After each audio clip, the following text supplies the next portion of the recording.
Камера, сен және тема. И сонымен сенде 8 миллион оқырман. Мен бүгін сіздерге простой ағылшын қыздың каналын көрсеткім келіп тұр. The Wizard Louise деп аталады. Өте қарапайым, простой қыз, өзім сияқты. Именно немен айналысатынын білмеймін, бірақ у нее очень хорошо получается говорить. Просто осылай сөйлеу. И все.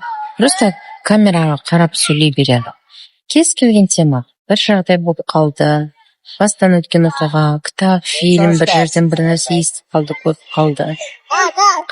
Просто аудиториясымен бөлісіп отырады. Қараңыздаршы, петличкасы да жоқ, камерасы да простой. Кухнясында жай аудиториясымен бөлісіп отыр. I hit rock bottom. That's when I started believing in myself the most because I had nothing left to lose. Яғни сіз де солай YouTube канал аша аласыз.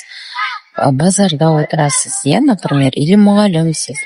Ешқандай жұмыс жасамайтын адам болыңыз жарайды, например, камераны алыңыз и ойыңызда жүрген ойларды, жинақтап бөлісе беріңіз. Сіздер осы қалай жұмыс табасыздар? Вот мен уже жарты жыл как безработный.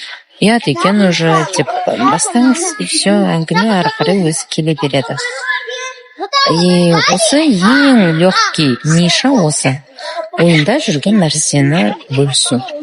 Сіздерге ең оңай ниша ретінде көрсеттім. Пожалуйста, қолданыңыздар. Менің телеграм-каналыма да өтіңіздер, ол жақта неше түрлі ниша қалай жасайтынға дейін видео сабақтар көрсетіп. Сілтеме парақшадан каналға жазылуды да ұмытпаңыздар.